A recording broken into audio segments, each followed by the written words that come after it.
Welcome back to Talk Tickers. Today, we are dissecting a market event that, quite frankly, felt like a glitch in the matrix. It really did. We aren't talking about a biotech startup, discovering a fountain of youth. We're not talking about some software company pivoting to AI. Yep. We're talking about a company that stamps metal, molds plastic, and stitches leather. It was startling. We are, of course, talking about Magna International, ticker MGA. And if you were watching the tape on Wednesday, you saw something that it doesn't happen to Tier 1 auto suppliers. It doesn't. The stock ripped nearly 19% in a single trading session. 19%.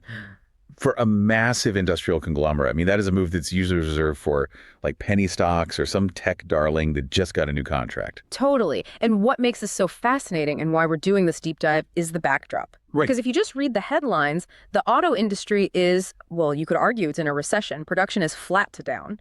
Tariffs are this sword of Damocles hanging over everyone. The EV transition has gone from, exponential to, what's the word? Choppy. Choppy is the polite word for it. It's been brutal for some. And yet, right in the middle of all this stagnation, Magna just delivered a quarter that completely rewrote their narrative. See, and that's the thing. They didn't just beat earnings. They signaled a fundamental change in how they operate. Yeah, a huge change. And that is the promise of Talk Tickers. We're not just going to read you the press release. We're going to figure out why the street suddenly fell in love with a quote-unquote boring company in a bad neighborhood. Yeah. How do you engineer a 19% gain when your customers aren't even building more cars? That's the mystery we are solving today. And it really comes down to a shift from, say, surviving the cycle to compounding through the cycle. Going into the sprint, the sentiment was it was incredibly cautious. Oh, it was awful. The investors were expecting a miss. They were probably expecting guidance cuts. Instead, they got a masterclass in what management is calling operational excellence. So let's unpack this. Because if you just glanced at a generic news feed yesterday, the headline numbers were confusing. They were contradictory. Contradictory, that's the perfect word. It was a Rorschach test. If you looked at one metric, it looked like a total disaster. If you looked at another, it looked like a bonanza. Okay, so let's start with the disaster that wasn't. The GAAP earnings per share, the generally accepted accounting principles number, It was zero. Literally $0.00. A donut, a big fat zero. Right, a donut.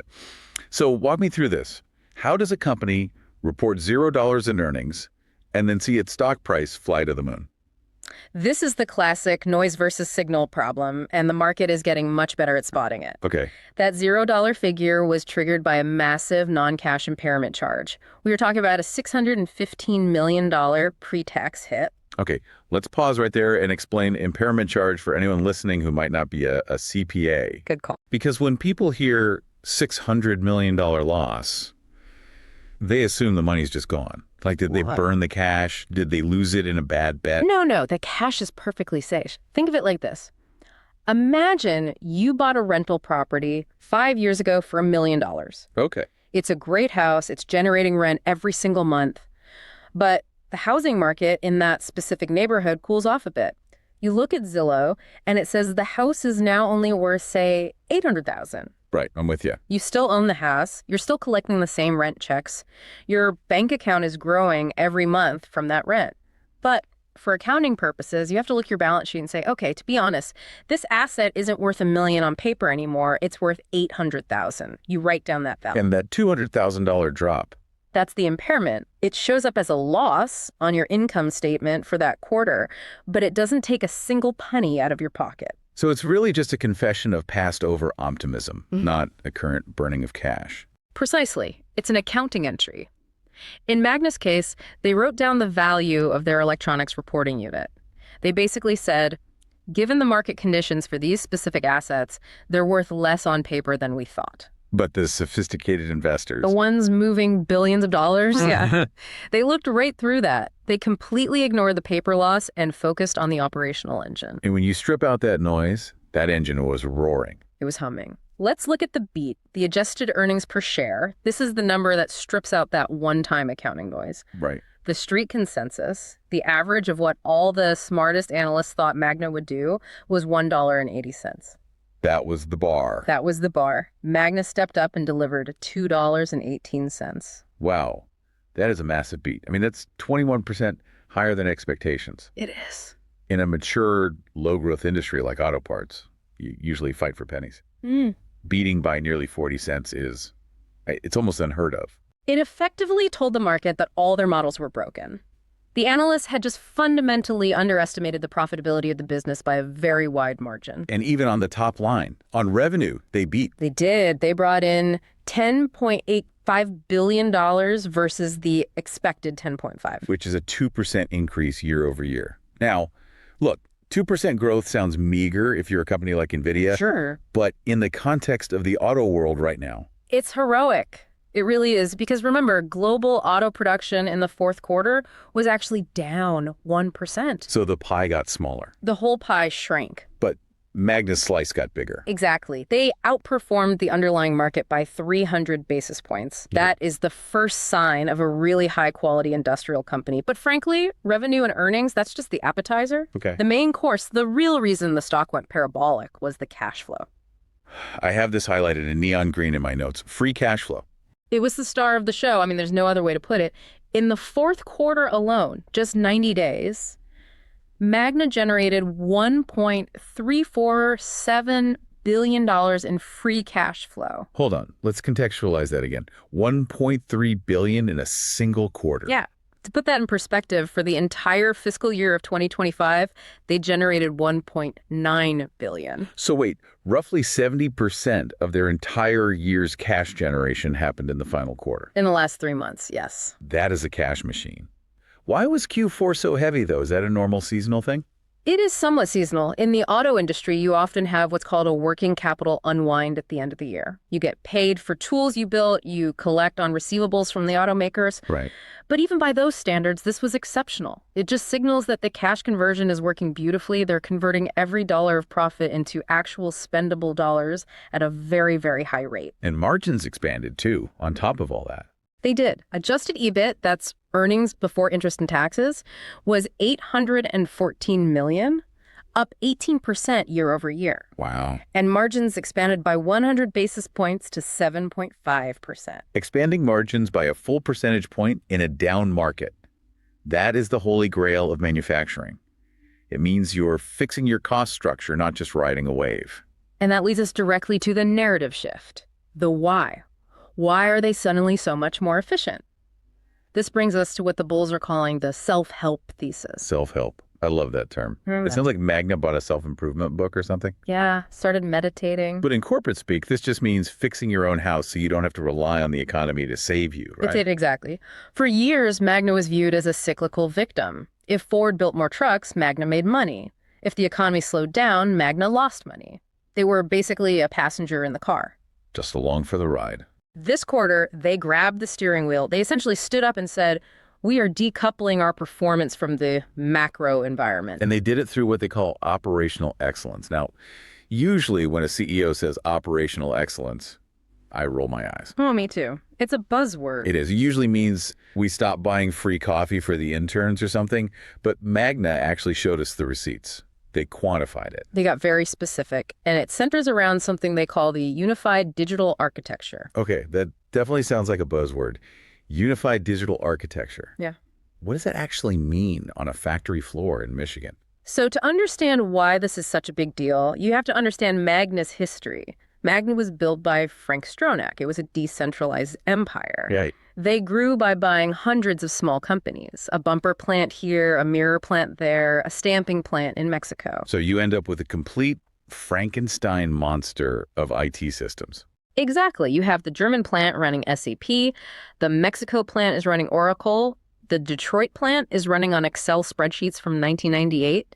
They were all data silos. Nothing talk to each other? You couldn't compare them. You didn't know if the stamping press in Detroit was running slower than the one in Germany because the data was in 2 different languages. So unified digital architecture is basically just wiring the whole nervous system together, finally. Correct. Management revealed on the call that 80% of their divisions are now running on a single digital backbone. This gives them real-time visibility into uptime, quality, throughput, everything. And this allows for things like condition-based monitoring. Yeah. That's a huge deal in manufacturing. A huge deal. Let's use another analogy. Old school manufacturing maintenance is like changing the oil in your car every 3,000 miles because the little sticker on the windshield says so. Right, whether it needs it or not. Exactly. Even if the oil is perfectly fine, you change it, that is waste. You're wasting oil and you're taking the car off the road when you don't need to. The new Magna is like a modern car with a sensor that measures the viscosity of the oil in real time. The car tells you to change the oil only when it needs to be changed. Okay. Now, apply that logic to 10,000 giant stamping presses and welding robots. If you can predict a breakdown before it happens, you eliminate unplanned downtime. If you can optimize the energy usage of a furnace by just 2%, that goes straight to the bottom line. And they quantified this. This is the part that impressed me. They didn't just say it's better. They were very bold about it.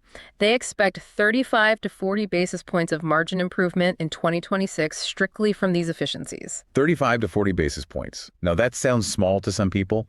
0.4%. It does sound small, but on $42 billion of revenue, do the math. That's roughly $160 million of pure profit. Well, just created out of thin air, just by being smarter, not by selling one more car part. and if you look at the cumulative impact over a few years, it's even bigger. Right. From 2023 through 2026, they claim they will have unlocked nearly 200 basis points of margin help. That's 2 full percentage points of profit margin that simply didn't exist for them before. They also talked a lot about vision-enabled robotics, which sounds like something from a sci-fi movie. It's the next evolution of automation. It really is. A standard industrial robot, it's blind. It's programmed to move to a coordinate XYZ. Yeah. If the part it's supposed to pick up is slightly out of place, the robot jams or crushes the part. Right. A vision-enabled robot has cameras and AI. It can see the part, adjust its grip on the fly, and just keep working. It's much more flexible. And this has to tie into the labor inflation narrative, doesn't it? We all know the unions have won some big contracts recently. Yeah. Labor is getting very expensive. Incredibly expensive. And it's a permanent headwind. You can't pay people less next year.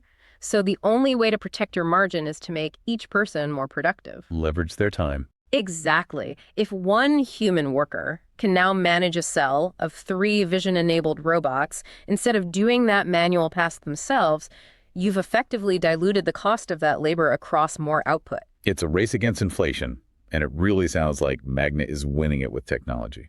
And the proof is in the pudding, or in this case, the guidance. We'll get to the full guidance later, but just look at the margin outlook for 2026. They're guiding for margin expansion to 6.0 to 6.6%, and they're doing that while assuming a completely flat production environment. That is the very definition of self-help. They are not waiting for an economic boom. They are manufacturing their own boom internally. That's it. But let's pivot. Because making money is great, but Wall Street really falls in love with what you do with the money. Ah, yes. Capital allocation. This is the second pillar of why the stock ripped 19%. The buyback bazooka. That is the perfect term for it. Magna has a fortress balance sheet. I mean, their leverage is under 1.6 times debt to EBITDA. In the industrial world, that is sparkling clean. It's very low. They have, you could argue, almost too much cash. So they made an announcement that I think shocked the shorts. They intend to repurchase all remaining shares under their current authorization in 2026. All remaining shares. Let's do the math on that. How big of a slice is that? It's approximately 22 million shares. And as a percentage of the company, what does that work out to? It's roughly 8% of the float. 8% in 1 year. That is massive. It's huge. I mean, imagine if you owned a pizza shop with 10 partners and the business just used cash from the register to buy out one of the partners.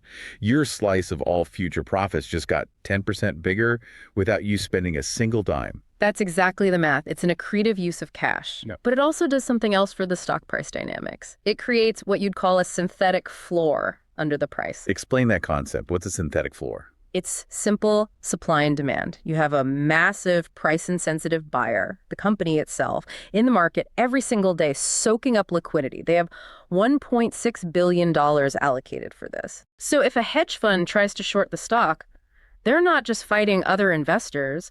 They're fighting against the company's own corporate treasurer, who has a $1 billion bazooka and instructions to fire it at will. It effectively squeezes the shorts. It creates a violent squeeze potential, and that's part of why we saw that 19% move.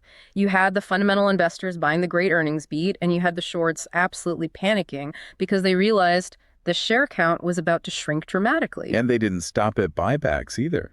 They also raised the dividend. They did. They raised it to 49.5 cents per share. This is the 16th consecutive year of dividend increases. 16th. That is a significant streak. It keeps them in that dividend aristocrat conversation. It does. And that matters more than people think because there are massive pools of capital pension funds, income-focused ETFs that have very rigid rules. Mandates. Okay. They might have a rule that says we can only buy companies that have raised their dividend for 15 years straight. By keeping that streak alive, Magna ensures those funds have to keep holding the stock. It just widens the potential investor base. And they can afford all of this because of that cash machine reality we touched on earlier. Right. It all ties back to the cash. They're targeting free cash flow that is roughly 90 to 100% of their adjusted net income. So for every dollar of profit they report on paper, they're generating about $1 of actual cash. That is so rare. Usually in heavy industry, you have to spend so much money just to keep the lights on. Buying new stamping presses, building new plants, that your cash flow always lags your earnings. That's the beauty of where they are in the investment cycle. They were very clear about being disciplined on CapEx. They're keeping capital expenditures in the mid 3% range of sales. Yep. This allows all that extra cash to flow directly to shareholders rather than getting poured back into concrete and steel for new factories. So they've built the factories, they've installed the robots, and now they are just sitting back and harvesting the cash. That's a perfect way to put it. Now, we should probably go a bit deeper into the actual business units because while the top line story is fantastic, there was some drama in the segments. There is always drama in auto parts. Let's start with the big controversy, seating. Ah, yes, seating. The rumor mill has been very active here for a few months. There were whispers, and they were loud whispers on Wall Street, that Magna was losing business. Specifically, that they lost the GM Lake Orion plant contract. And in this industry, losing an incumbent contract is a cardinal sin. It is. It suggests your quality slipped or your price is too high or something went wrong. Exactly. Right. And on the call, management was incredibly firm. They pushed back hard. They stated clearly they have not lost incumbent programs due to performance issues. So what actually happened at Lake Orion then? It was a strategic shift by the customer. GM decided to move from making SUVs at that plant to making EVs or shifting production to a different location entirely. The volume moved away from that plant, but Magna didn't lose the contract because they screwed up. It was just the chessboard, the OEM moving its pieces around. But the Q4 numbers for seating were weirdly high, right? The margins looked like they were through the roof. They were, and we have to be honest about that. That was a bit of an anomaly. They had what's called a warranty accrual reversal. Which means what in plain English? Basically, in a prior quarter, they had set aside a pot of money for a warranty problem they thought they were going to have. Okay. Turns out the problem wasn't as bad as they feared, so they got to put that money back into the profit line item. It was a one-time benefit. So don't model Q4 seating margins as the new normal going forward. Absolutely not. And there's another specific headwind coming in 2026 for the seating division, the Ford Escape. The Escape is a huge volume runner for them. It is. And the plant in Louisville is going offline for retooling to build a new vehicle. That means a major program essentially goes dark for a year. Right. So that creates a temporary hole in revenue for the seating division. So you should expect 2026 to be a bit softer there, but it's a known event. It's not a surprise loss. Okay, let's move to the most futuristic and maybe the most misunderstood segment, complete vehicles. This is where Magna actually builds the entire car for the brand. Right. They are the contract manufacturer. If you buy a Mercedes G-Wagon, Magna built it for them in Graz, Austria. They build the car, they paint it, they test it. Mercedes just puts their logo on it and markets it. But the revenue in that division is dropping. It is, and it's dropping for a very clear reason. Some major long-running programs are ending. The Jaguar I-Pace, the BMW Z4, the Toyota Supra. These cars are all reaching the end of their production lives. So the old guard is leaving the building. Who is replacing them? And this is the fascinating pivot. This is maybe the most interesting part of the whole call. They announced new wins with Chinese OEMs, specifically X-Pang and GAC. And they also mentioned they are working with Xiaomi on their new SU7 car. This is significant. I mean, we talk so much on the show about the China threat to Western auto. Right. But Magna is positioning itself as the bridge. Exactly. This is the Trojan horse strategy. If a Chinese company like X-Pang wants to sell cars in Europe, they have a lot of problems. They have tariffs, they have logistics, they have brand perception. European buyers might be skeptical of Chinese build quality. But Magna solves that problem. Magna solves all of it. Magna can build the car for them in Graz. It immediately stamps a made in Austria quality seal on a Chinese engineered vehicle. It bypasses certain import tariffs because the value is added in Europe. It's a brilliant move. It's a hedge. If Western OEMs decline and Chinese OEMs rise, Magna still captures the volume either way. It's an infrastructure bet. They are the Foxconn of auto. Foxconn builds the iPhone for Apple, Magna builds the G-Wagon for Mercedes, and now the P7 for X-Pang. They don't care whose logo is on the hood. They get paid to build the box. That creates this fascinating neutrality to the stock.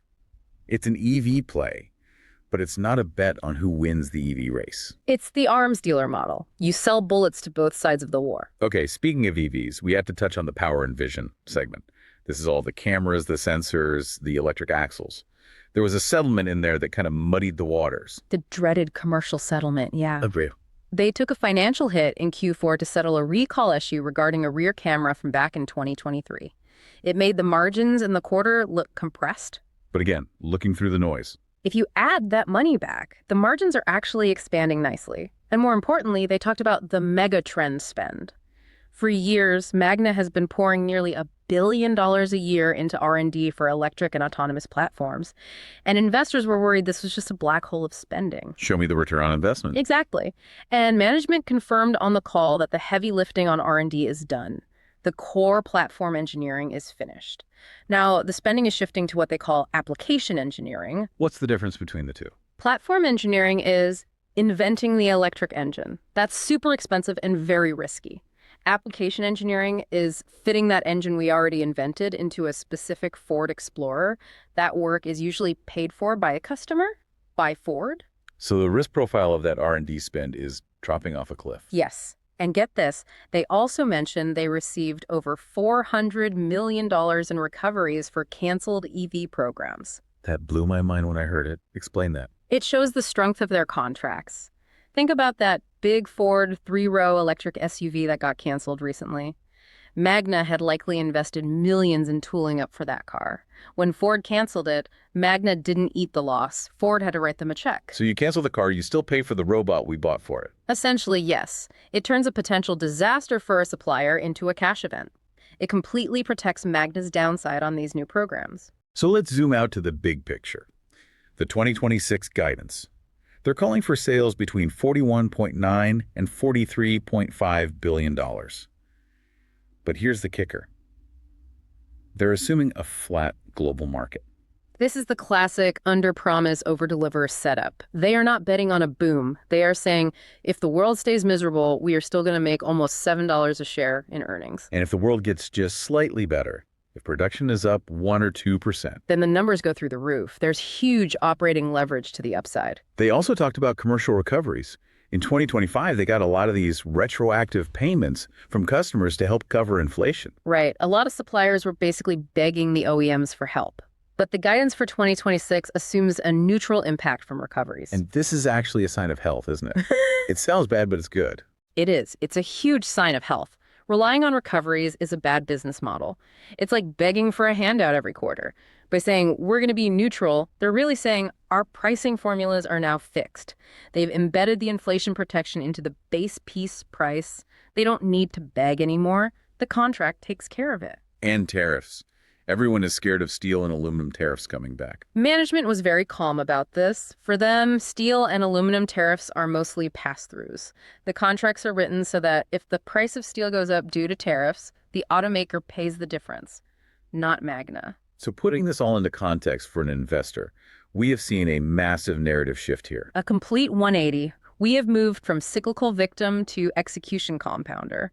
For years, the only question you asked about Magna was, how many cars will be sold globally? If the answer was, not many, you sold the stock. End of story. But this quarter completely broke that correlation. It proved they can expand earnings even if car sales are flat. It's the look-through effect. Investors are finally ignoring the GAAP messiness, ignoring the impairments, and valuing the pure cash generation of the business. So what about the valuation? I mean, even after a 19% jump, is it expensive now? Relative to the free cash flow yield, it is still very attractive. If they hit their guidance of $1.8 billion in free cash flow, the SCF yield is still hovering around 8 or 9%. Wow. In a world where the 10-year Treasury pays 4.5%, getting an 8% cash yield from a company that is also aggressively buying back its own stock is very, very attractive. It almost becomes a bond proxy, a bond that grows its coupon and buys back its own principal. That's a great way to think about it. It's just a compelling math equation for an investor. So if we look at the chart, we had this massive gap up in the stock price. Often those gaps tend to get filled, meaning the stock drifts back down.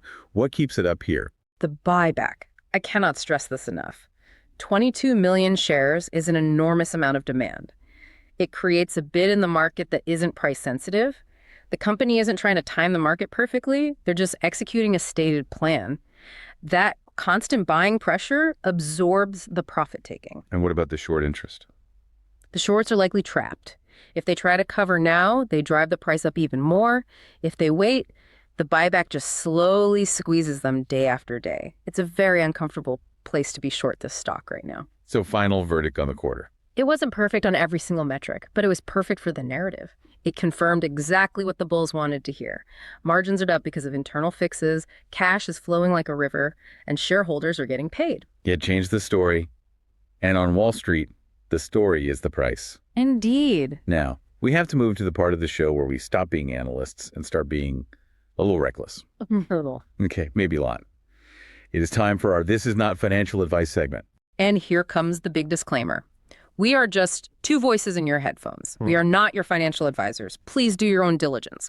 Don't trade your rent money. But if you were a hedge fund analyst pitching a wild but plausible idea to your investment committee based on this earnings report, what would it be? I have one ready. I call it the cannibalization call spread. The cannibalization call spread. That sounds violent. It is violent. To the short sellers, here's the setup. Magna is about to literally cannibalize 8 to 10% of its own float in the next 12 months. Right. They have $1.6 billion in cash ready to go, and they will be in the market buying every single day.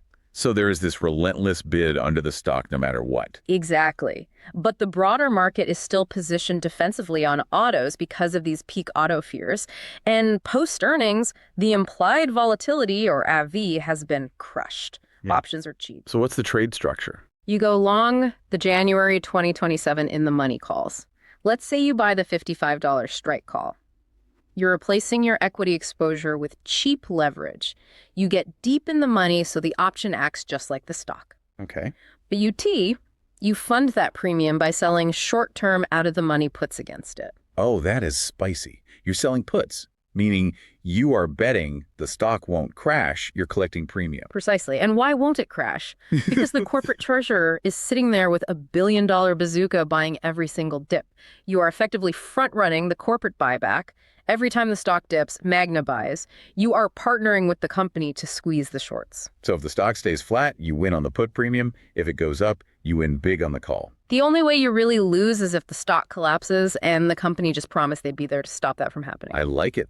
It's aggressive, but it follows the cash flows. Okay, I have a different one, a bit more geopolitical. I'm calling it the Chinese Trojan horse. Go on. I'm listening. Everyone wants exposure to the Chinese EV explosion. You know, BYD, X-Pang, Xiaomi.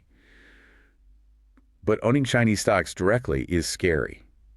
You have regulatory risk, delisting fears, geopolitical tension. It's basically uninvestable for a lot of large funds. Exactly. So you go long Magna. Why? Because as we just discussed, Magna is becoming the manufacturing partner of choice for Chinese OEMs trying to enter the West. The X-Pang and Xiaomi wins. Yes. If China succeeds in penetrating the European market, Magna wins because they build the cars in Europe. If the West blocks China with huge tariffs, Magna still wins because the Western OEMs like Ford and GM need Magna's operational efficiency to compete on price.